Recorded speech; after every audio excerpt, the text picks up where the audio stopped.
I didn't cry when he left me. Not when he slid the ring box across the table. Not when he said, "You're just too much." And not even when he asked for the heirloom back like I was just another temporary guest in his legacy. I cried when I opened my freezer 2 weeks later and found a note taped to the ice tray that said, "Still mine." That's when I knew this wasn't just about heartbreak. This was about control. And I was done being the woman who stayed quiet just to be chosen. I'm Isabel. And this is the story of how I stopped shrinking for anyone. If you've ever been told you're too much for someone, leave a dot below. Because I promise you were never the problem. He didn't even let me sit down. The cafe smelled like toasted almond biscotti and burnt espresso, the jazz from the ceiling speakers just loud enough to feel intrusive. I'd barely reached the table when Michael looked up and said the words I still hear in my sleep. "We need to talk." My hands went cold. I tried to smile to pretend I didn't know what was coming. "Is this about the caterer?" I asked. He didn't answer. Just reached into his coat pocket and slid the velvet ring box toward himself, not to give it to me, but to take it back. "I can't marry you," he said. 7 words. 7 bullets.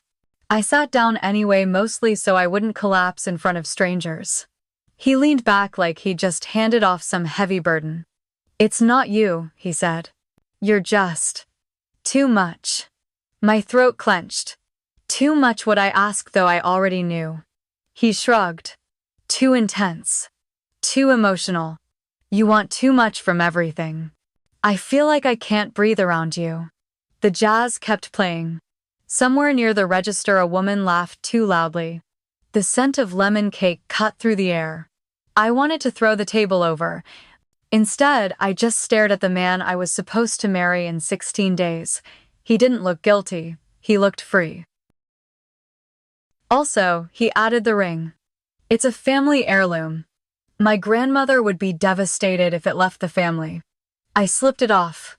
My hands were shaking, but I didn't let him see it. I placed it gently on the table and said, "Thank you for your honesty." Then I walked away. Past the glass cases of desserts, past the curious eyes, past the man who once said I was everything he ever wanted. I didn't cry. Not yet. That came later when I turned the corner onto 11th and Elm and saw the dress shop we'd chosen our tuxedos at. That's when it hit. The sidewalk blurred. My knees gave out just a little. I leaned against a light pole, gripping my tote bag like it was the last thing keeping me upright. Had I really been too much? Or was I simply too real for him? Because that's the part no one prepares you for. When someone leaves not because you failed, but because you dared to show up fully. Your laugh was too loud, your love too big, your standards too high, and suddenly, you're the problem. But here's what I didn't know yet. Sometimes being too much just means you're in the wrong story, or with the wrong person, and the real story, it was only beginning. Have you ever been told you're too much? What would you have done at that table? Would you have begged, fought, stayed quiet, or walked away like I did? The guest room I stayed in wasn't really a room. It used to be part of Jillian's laundry closet until she shoved a fold-out couch against the back wall, hung a sheer curtain, and called it a nook for visiting souls. Right now, I was one of those souls. Outside the tiny window, Denver's March sunlight bounced off a snow-crusted car. Inside, it smelled like fabric softener, lavender dryer sheets, and the remnants of Jillian's peppermint shampoo. I pulled my laptop onto my knees and refreshed my job search tabs. Still nothing. Just a rejection email from a local bookstore saying they had decided to move forward with another candidate for a $16-hour front desk position.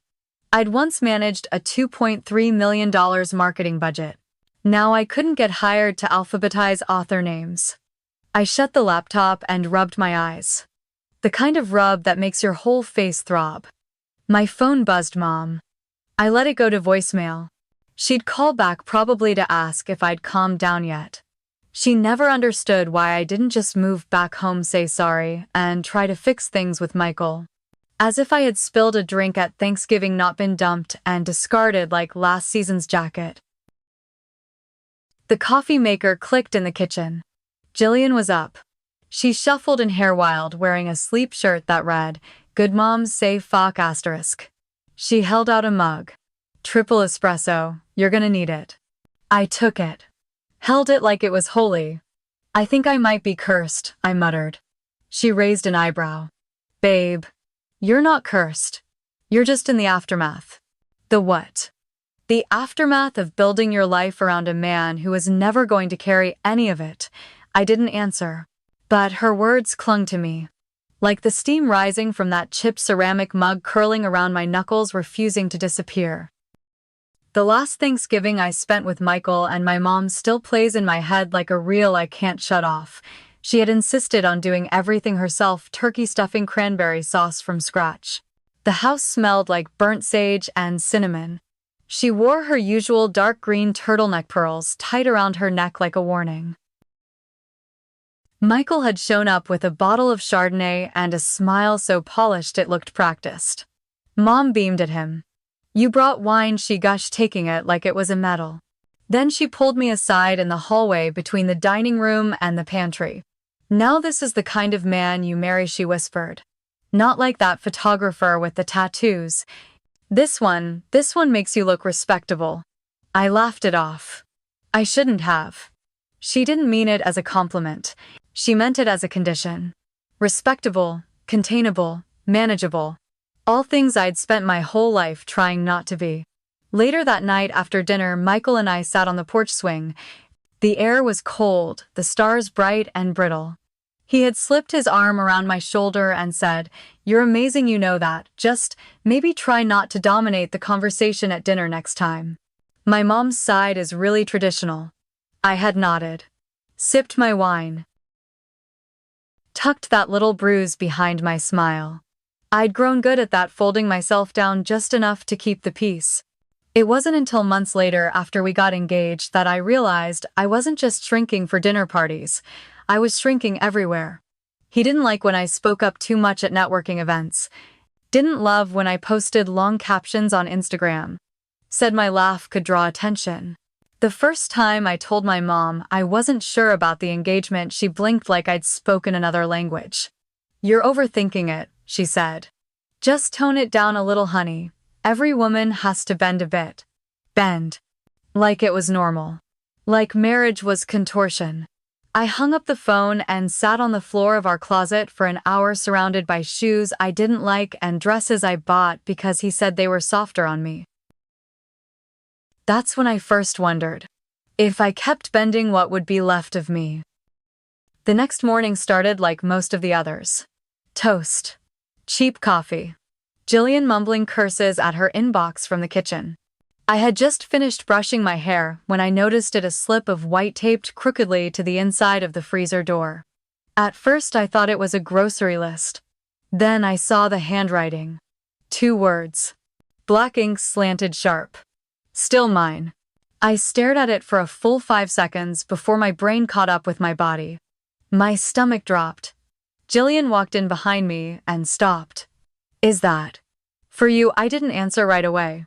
I just peeled it off my fingers, suddenly clammy. There was no signature. No joke, just possession, plain and chilling. She looked at me, jaw tightening.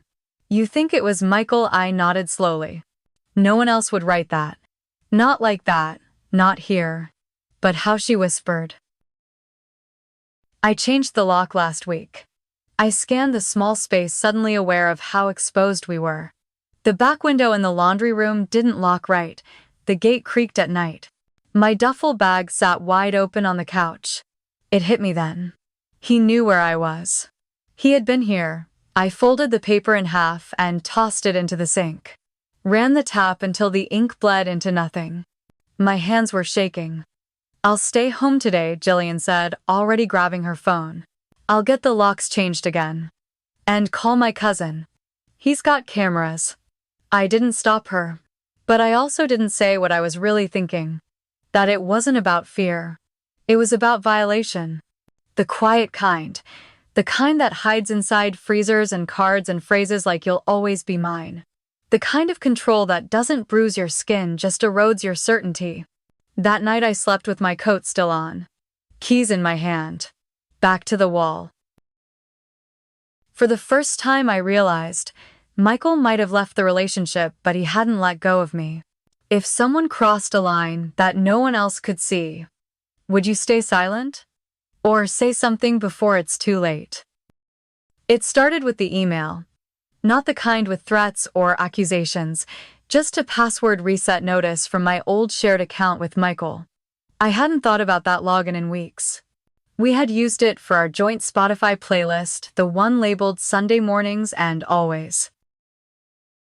That morning, as I sipped my coffee and tried not to flinch every time the door creaked, a notification popped up on my phone.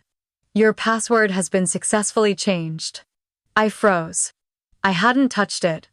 A few seconds later, another email arrived. You've removed a device, Isabel's iPhone. So he still had access, still inside something that belonged to both of us, still taking things even now. Jillian was in a Zoom meeting across the apartment, nodding silently at her screen. I didn't want to interrupt. Didn't want to explain. So I opened my laptop, logged into the backup Gmail I hadn't touched since college, and tried to access the shared playlist from there. Gone. Replaced by a single new one. Quiet Women Don't Burn. I didn't know whether to laugh or scream. It felt like a dare. Like he was baiting me. Or worse, mocking the version of me that had stopped apologizing. I clicked into the list. The first song, Gasoline by Halsey. The second, Control by Zoe Wees. The third, I Still Own You. I slammed the lid shut. The sound echoed too loud in the tiny room, startling Jillian, who looked over with concern. You okay? I nodded. Lied. Yeah, just tired. But inside, something twisted. This wasn't grief anymore. This was intrusion. Digital. Subtle. Specific. And if he had access to that account, what else had he kept? Old emails, bank alerts, my location history. I pulled my phone closer, stared at the screen, and whispered to myself, what haven't I locked him out of? That afternoon, I made a list. It started with the obvious: Spotify, then Gmail, then Amazon, where we had a shared cart for wedding decor I'd never get to use. Each login brought a new anxiety. Not just because I feared he still had access, but because part of me didn't want to see what he'd been doing with it. Still, I forced myself. Reset. Reset. Two-factor authentication. Security questions I barely remembered answering. What was the name of our first pet together? We didn't have one. I typed none, and it worked. The real clue came when I logged into our old home security portal. We had never canceled the smart system at the condo. It still pulled up 2 cameras in the living room and front entry. Both offline now, battery low. But the log's still there. Motion detected on the 4th of March, 9:37 p.m. Someone had walked into the condo. Lights flickered. Nothing else. Then a few hours later, a login attempt from a new device. From Jillian's zip code. I blinked. Waited. Refreshed. It was there again. Another device registered as Pixel 5a had tried to connect using Michael's credentials twice. Both failed. But both real. And timed within a day of the freezer note. I grabbed my phone and texted Jillian. Did you ever give your Wi-Fi password to Michael like? Ever? 3 dots. Then hell no. Why, I didn't answer right away. Just stared at the laptop, at the login history, at the quiet proof that he had tried to reach into my space again. It wasn't even about the camera feed. He didn't need to see me. He needed to know he still could. That somewhere in the digital architecture of my life his fingerprints still lingered, and that knowledge, that illusion of power, was enough for him. That night I couldn't sleep. Not because I was scared, because I was replaying things I didn't want to remember. Like how he used to joke about me being dramatic. How he once deleted a paragraph from my Instagram caption because he said it made me sound too political. Or how 6 weeks before the wedding, he had asked me to stop using bold lipstick colors because his mom thought red made me look severe. I told myself it was compromise. That I was meeting him halfway. but halfway became 1/3, then 1/5, then disappearing entirely. I remembered the time I got the promotion at work, the one I had been working toward for over a year. I came home with a bottle of champagne. He had frowned when I told him. Not because he wasn't happy, he said, but because it meant I'd be busier than ever. He wanted dinner together more often. He wanted a wife, not a whirlwind. I had laughed that off too. That was my pattern, wasn't it? Laugh. Absorb. Adapt. Somewhere along the way, I'd become fluent in shrinking. I sat on Jillian's couch wrapped in the same gray blanket I brought from the old condo. The one Michael had said clashed with our aesthetic. I used to fold it away when we had guests over. Now it felt like armor. Jillian came out around 2 a.m. rubbing her eyes, carrying a half-eaten granola bar. She sat down beside me without saying a word. We just sat there. The fridge hummed. The city outside was quiet. Even the trains had stopped. Finally, I whispered, "Do you think I should have seen it sooner?" She didn't answer right away. "Then I think you did. I think we always do. But knowing and acting, that's the hard part." I nodded, tears welling without falling. She pressed her hand to mine. "You left before the ceremony is. That counts for something."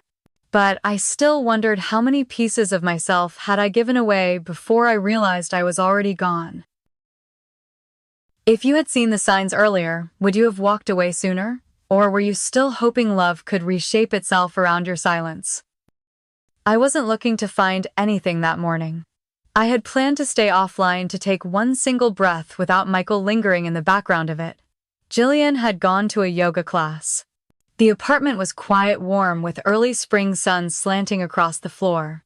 I opened the closet to grab a hoodie and tripped over a stack of unopened mail she'd dumped there weeks ago. Bills, coupons, a grocery flyer from February, and then an envelope with no return address. My name in small slanted script. I frowned, tore it open. Inside was a single folded page. Black and white printout. I thought maybe it was spam until I saw the image. A screenshot. From a conversation. "What's up?" His name at the top, Michael James. And beneath that, "Michael, you know she's still obsessed, right? Unknown, you sure she won't talk?" Michael, she never talks. That's why she was perfect. My heart stopped. I read it again. And again. The date on the screenshot was 4 days ago. 4. This wasn't from the past. This wasn't a leftover wound. This was happening now. I sat on the bed, hands shaking, staring at the page like it could rearrange itself if I just looked long enough. Who was he texting? Who was he warning? And how did this end up in Jillian's closet? I flipped the envelope. No stamp, no address, no tracking. This had been dropped off. By hand. By someone who knew where I lived and wanted me to know I didn't know everything. When Jillian came home, I didn't wait. I met her at the door, envelope in hand. Her brow furrowed the second she saw my face. "What happened? Did you leave this for me?" I asked, voice lower than I meant it to be. She set her yoga mat down slowly. "What is it?" I held up the screenshot, unfolded and crumpled now at the corners. Her eyes scanned it. Once. Twice. "No," she said. "Jesus. Where did that come from, buried in your closet?" I said. With a stack of old mail, she shook her head. "That's impossible. I cleaned that out last week." I didn't accuse her. Not really. But doubt has a smell. And the room reeked of it. She sat down hard on the armrest of the couch. "Okay. Who would send you that?" "What does it mean?" "I don't know," I admitted, "but someone wants me to see it. And Michael's still talking about me like I'm some liability." Jillian frowned. "Do you recognize the other number?" I nodded toward the page. No contact name, no number shown. Just unknown. But the way he says it, she never talks. It's like he's warning them. Maybe it's about the wedding. I hesitated. Then pulled my phone out and opened my old iCloud backups. I hadn't looked at them in weeks. When I finally accessed my old messages, I started scrolling back through months of texts with Michael. Long threads, photos, emojis that now felt like fossils from a world I didn't remember living in. Then something jumped out, an exchange from exactly 1 year ago. Me, we should cancel dinner with your partner. If it's weird, I'm there. Michael, nah. He gets it. You're just passionate. They're used to intense women in our circle. Used to. Intense. Like it was a box you check or a red flag you learn to navigate. Something in me snapped. He hadn't just tolerated who I was. He had studied it, framed it, passed it around like a user manual. For who, for what? That night I couldn't stop shaking. Not from fear, from betrayal. The kind that strips you quiet. I lay on Jillian's couch, staring at the ceiling fan spin slow and steady as if mocking my chaos. His words echoed. She never talks. That's why she was perfect. I used to think silence was strength. That staying calm, staying gracious, staying small, made me better. Made me the kind of woman worth keeping. But now I wondered who else had benefited from my silence. Because it wasn't just Michael. It was the friends who said, maybe you're just sensitive. The coworkers who laughed when I stood up in meetings then called me intense when I had ideas worth listening to. Even my own mother who once whispered, don't embarrass yourself. Men don't like women who correct them. It wasn't just the betrayal of a fiancé. It was the betrayal of a system I'd quietly subscribed to for years. I rolled onto my side and stared at the bookshelf. Top shelf, second row, an old photo frame tipped slightly sideways. It was a picture of me and Michael in Breckenridge. Snow all around. He had his arm around me. I was laughing. That trip had been our 6-month anniversary. I remember the night before that photo was taken. We were in the cabin kitchen. I had burned the risotto. He teased me for half an hour, then pulled me into a hug and said, "You're chaos, but you're mine. Don't ever let anyone dim that fire, not even me." I'd believed him. Clung to those words when he later told me to wear softer tones. When he asked me not to correct his partner in public, when he said he needed more peace, not more passion. I had mistaken poetry for permanence. And now he was telling someone else that my silence was part of the deal. A selling point. A feature. I sat up. Chest tight. Legs unsteady. I didn't know who he was anymore. Worse, I didn't know who I'd been with him. But I knew this much. The woman who used to laugh in that snow-covered photo, she was still in here, and she deserved better than a whispered legacy shaped by someone else's comfort. Would you expose the truth and risk dragging your past into the light, or protect your dignity and stay silent once again? I didn't expect to see her name again. Not there. Not in the announcement email from the local women's entrepreneur panel. I had opened the link, absent-mindedly scrolling through the list of speakers, hoping for something to distract me, something that didn't smell like heartbreak or freeze like that note on the ice tray. But then I saw it. Featured guest Marissa Langley, co-founder Langley Tech Ventures. Langley. The name made my stomach twist. Michael's business partner's cousin, the one who sent us that impossibly expensive wine for our engagement. The one he told me had influence and could open doors. I remembered the way he used to lower his voice when talking about her. Like she wasn't just impressive, but dangerous. Now she was speaking at a panel titled Women Who Build Without Apology. The irony made me want to throw my laptop across the room. I read the description again. She wasn't just speaking. She was being honored. Featured for her mentorship programs, for amplifying the voices of women in tech. I closed the lid. Hard. Then just sat there. On the floor. Wrapped in the same gray throw blanket, now more armor than warmth. That phrase "without apology" stung more than it should have. Because I used to think that's who I was. Fearless. Forward. Uncompromising. But now I felt like a ghost version of myself, hovering around the edges of my own potential, watching other women take up space I used to believe I deserved. That night, I couldn't bring myself to join Jillian for dinner.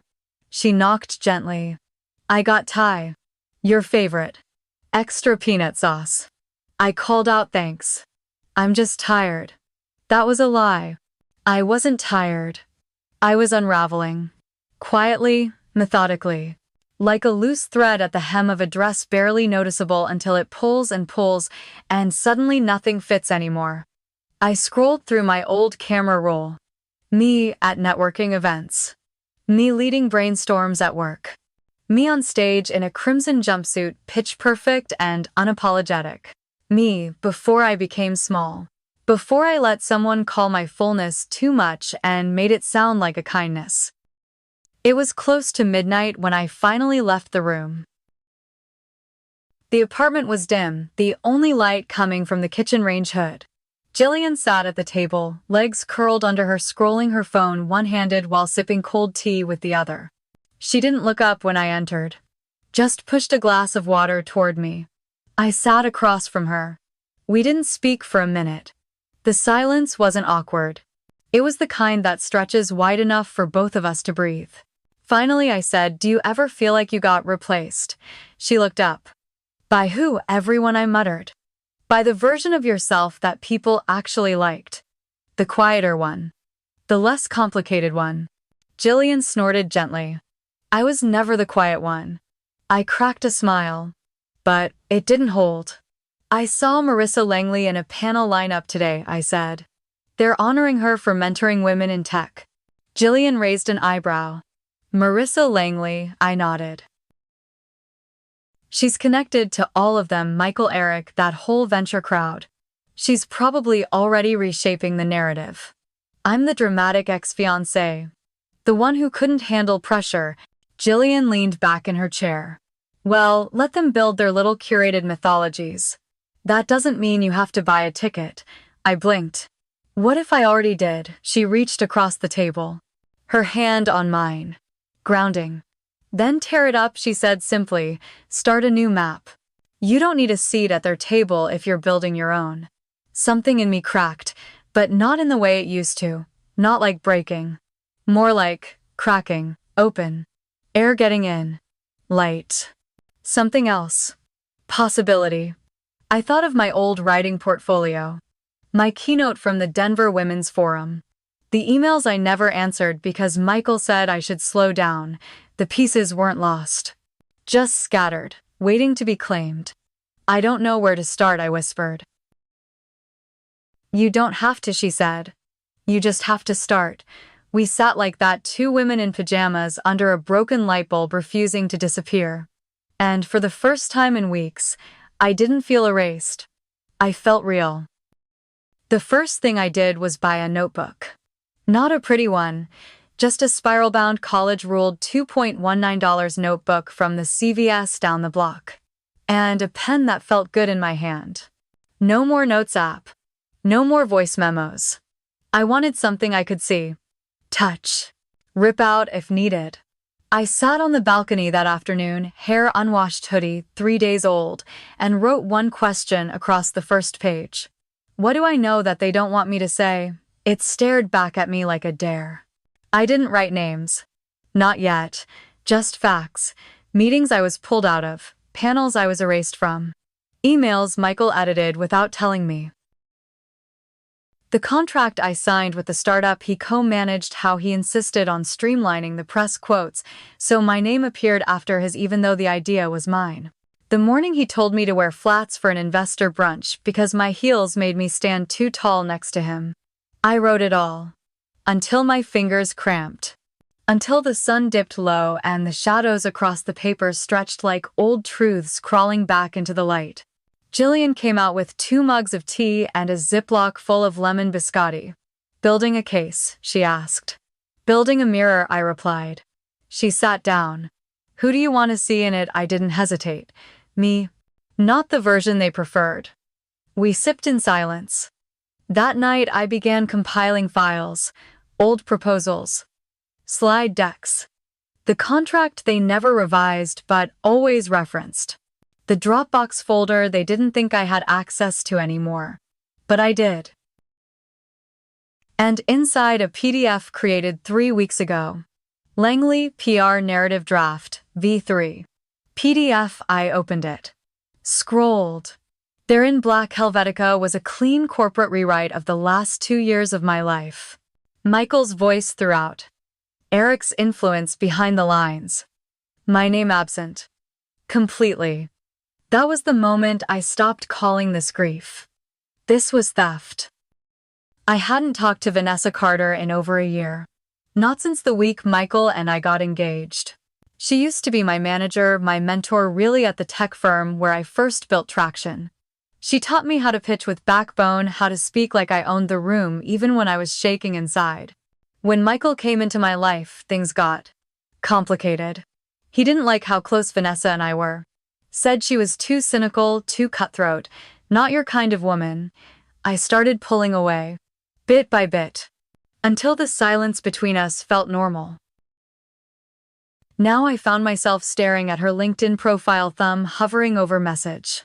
I took a breath and typed, "Hi Vanessa, I know it's been a while, but I have a question I don't trust anyone else to help me answer.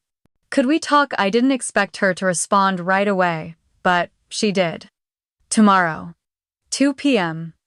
Zoom. Bring coffee and truth. That night I couldn't sleep. I reread the Langley PR draft 3 more times. Every line whitewashed. Every innovation I'd proposed now repackaged under Michael's name. I started sorting my Dropbox folder. Renamed files. Backed up timestamps. Screenshot after screenshot, slide versions with my initials in the file name, edits clearly tracked. Receipts. The kind they always claim don't exist when you speak up. I wasn't planning revenge. I was building proof.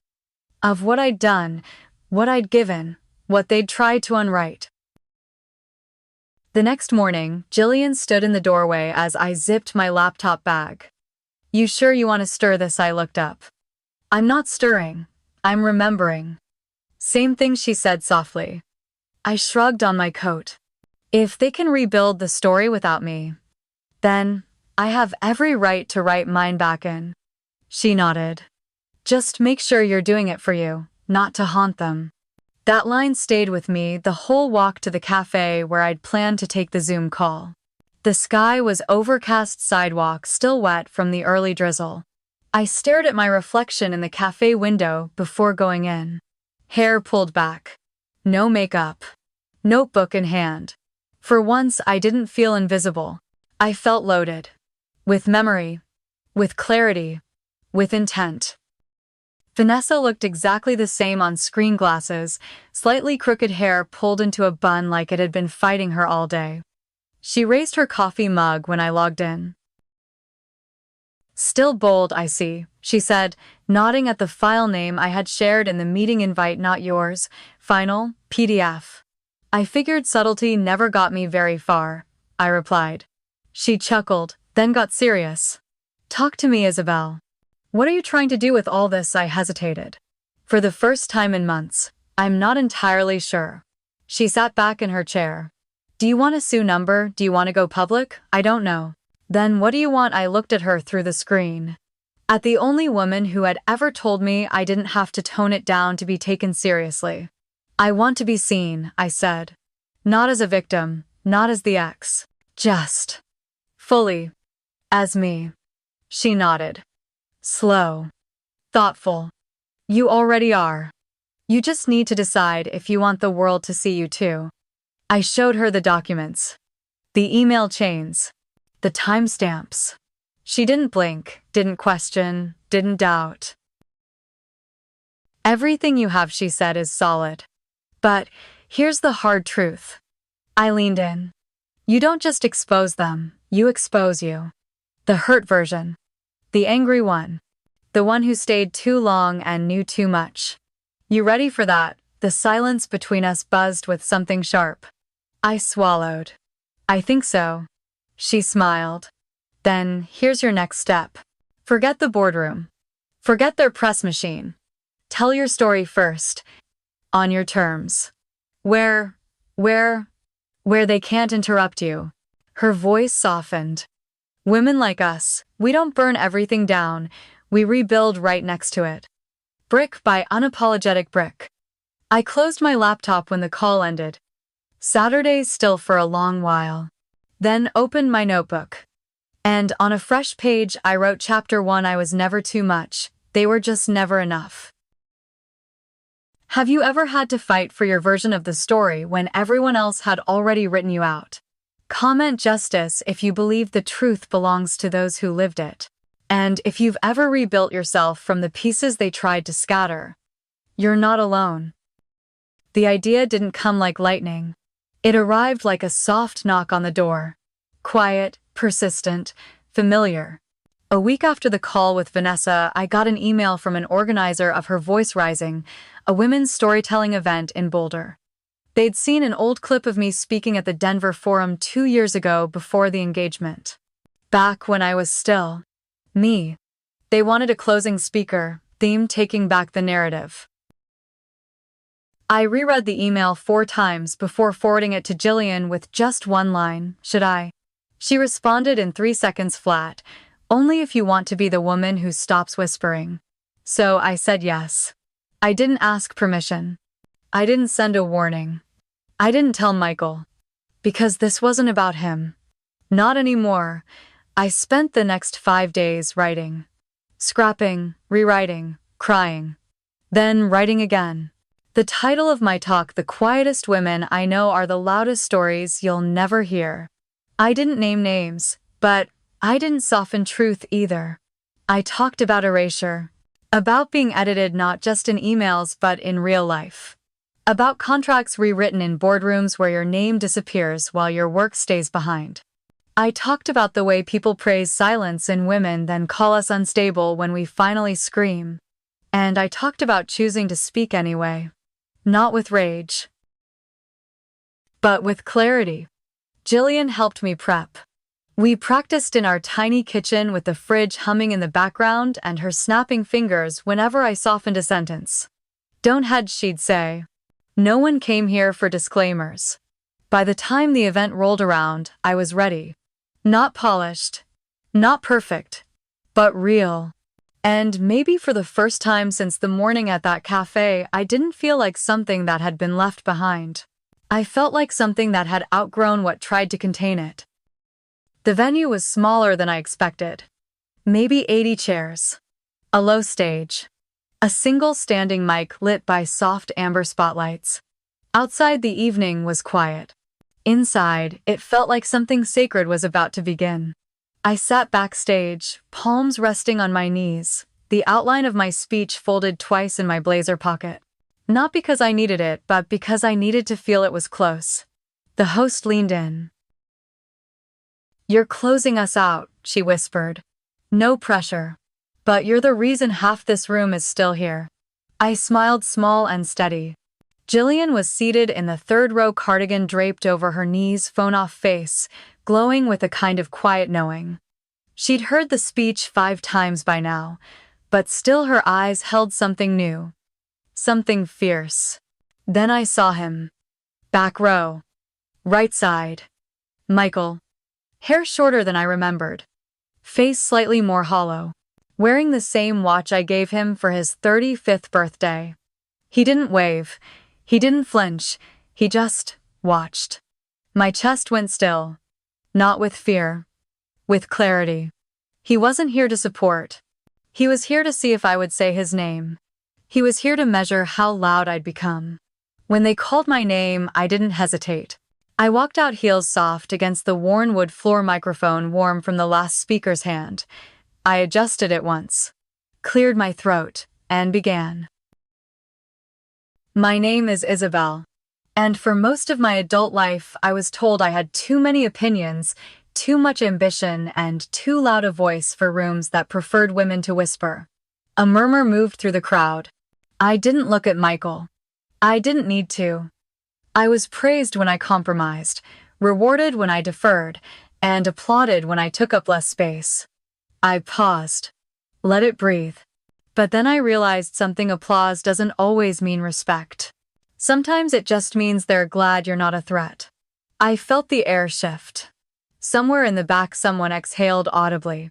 And for the first time in a long time, I didn't shrink under attention.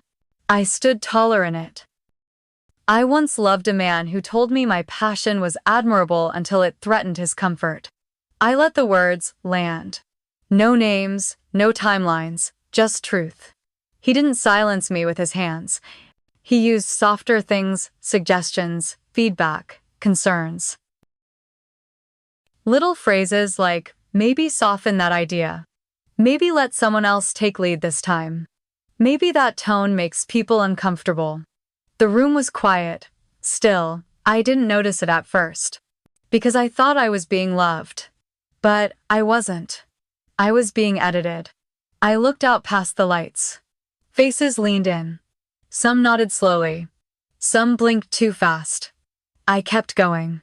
And when I finally left, when I chose to stop shrinking, I wasn't met with celebration. I was met with silence. Because I had walked away from a story they already wrote me into. A pause, a breath, and then. So I started writing my own. Applause rose unforced, soft at first, then stronger. I let it settle, then added. And to anyone listening, if they tell you you're too much, ask yourself too much for what? For their pride, for their peace, for their version of you. My voice didn't shake, not even once. I stand here not because I want revenge. I stand here because I believe clarity is louder than rage. I stepped back from the mic. And in that moment, I didn't care if Michael clapped. I didn't care if he stood. I didn't even care if he left. Because the room stood for me. One row at a time. Not out of pity. Not out of spectacle. But because they saw me whole, present, uncorrected, and they chose to stay. Some say what I did was justice. Others say it was just pride. But if you had the chance to reclaim your voice, would you use it or leave the silence in place just to keep the peace? The first message came an hour after the event. Blocked number. Just 2 words. You spoke. I didn't respond. The second came the next morning. Michael's name. His real number. Can we talk? No punctuation. No apology. Just a request he assumed still had weight. I stared at the screen for a long time. I'd spoken. Yes. But I hadn't spoken about him. Not directly. Not publicly. Yet he still took it personally. That said everything. I put the phone down and didn't answer. But it didn't stop there. Later that afternoon, a mutual friend, Katie, from our old dinner club messaged me. Hey, Michael says you twisted everything. Said you're bitter and making it into a campaign. I blinked. Then laughed quietly. There it was. The pivot. The classic reversal. He wasn't mad I spoke. He was mad he couldn't narrate it. And now he wanted the mic back. The week that followed was an echo chamber. 2 former colleagues unfollowed me. An anonymous Reddit thread popped up dissecting my speech like a PR case study. Even my mom sent a clipped voice note. I heard from someone at church. Isabel, maybe you've said enough. Said enough. I had barely scratched the surface. That night, I sat in the dark scrolling the comments on a reposted video of my talk. Hundreds of women, hundreds of versions of me. She said everything I never could. My ex told me I was exhausting too. I cried. I felt seen. Then I saw one comment that made me pause. Sometimes telling the truth makes you the villain in someone else's story. Tell it anyway. I screenshotted it. Made it the lock screen on my phone. Because deep down I knew Michael wasn't trying to fix anything. He was trying to reframe it. And this time I wasn't giving him the canvas. We met at the same café where he broke off our engagement. The irony wasn't lost on me. Same corner table. Same smell of over-roasted espresso and fresh lemon bars. But I wasn't the same woman. This time I walked in without hesitation. Hair tied up. Black turtleneck. No ring. No questions. Michael stood as I approached, reflexive, rehearsed. He looked older. Or maybe I had finally caught up to the illusion. Thanks for coming, he said. I sat. Didn't smile. He didn't offer a drink. Didn't ask how I'd been. Just dove in. You blindsided me, he began, voice low but sharp. You stood on a stage and turned me into a metaphor. I raised an eyebrow. I never said your name. He leaned forward. You didn't have to.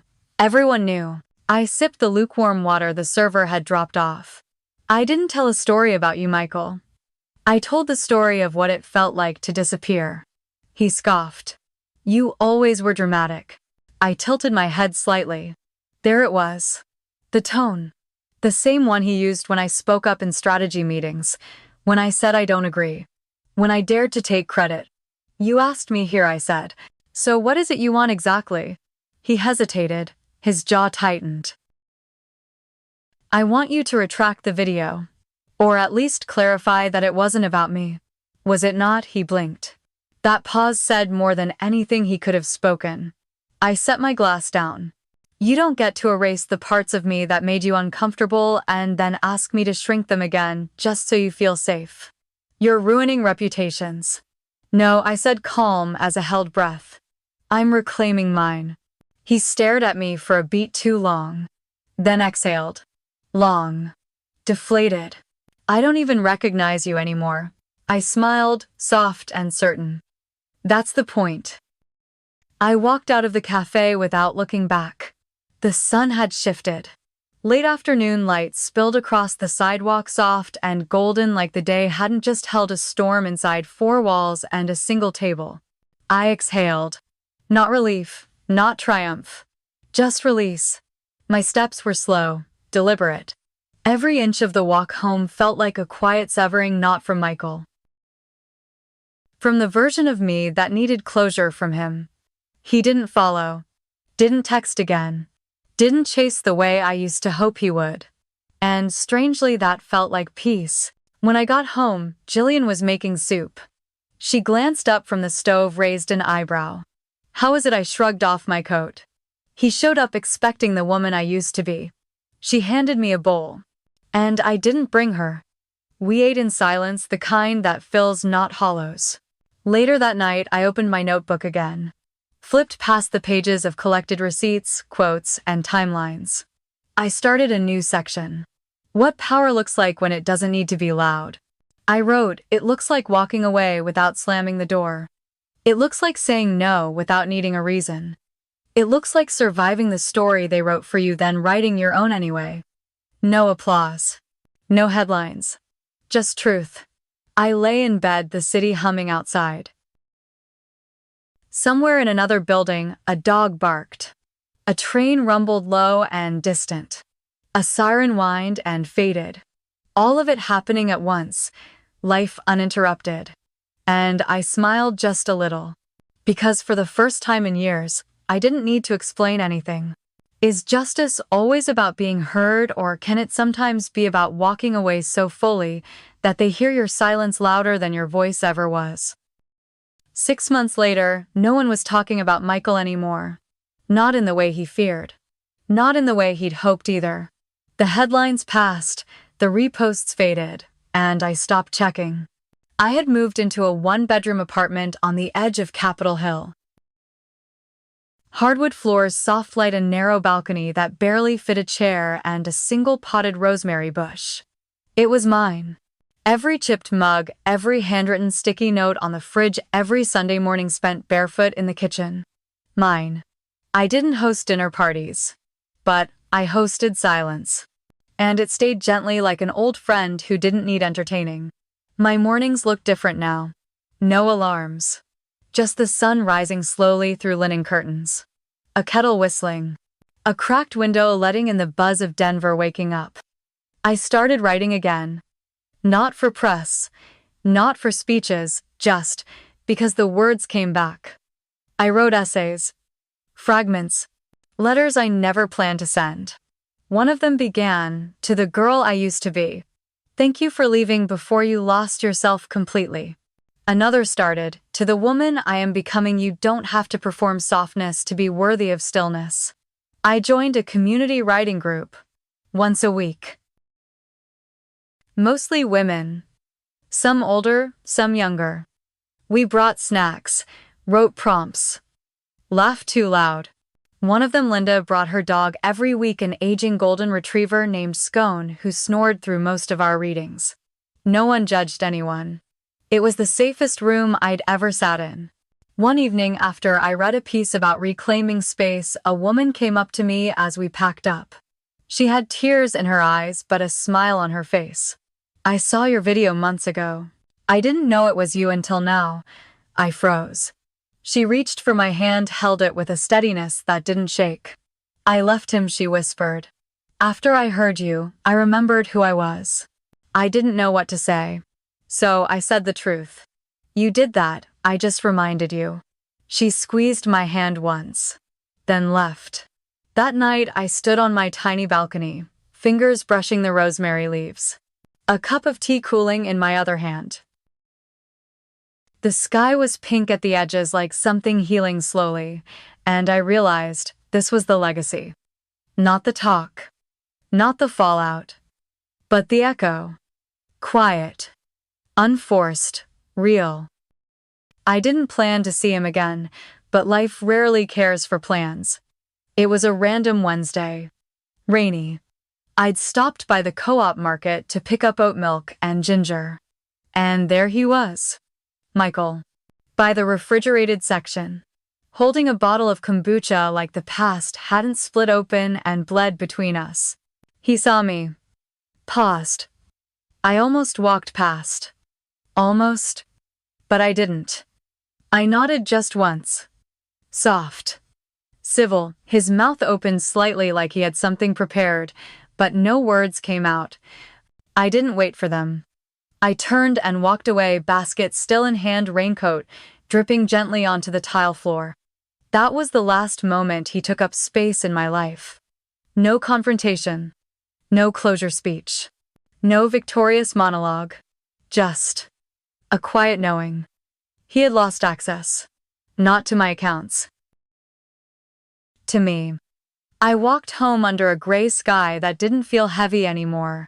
Later that week, I changed my email signature. Nothing dramatic. Just 4 words italicized below my name. Still here, still whole. Because that's what legacy looks like when it's real. Not a platform, not a post. But the quiet defiance of continuing. Of making tea. Of going to the farmer's market. Of setting boundaries without needing to announce them. Of laughing without guilt.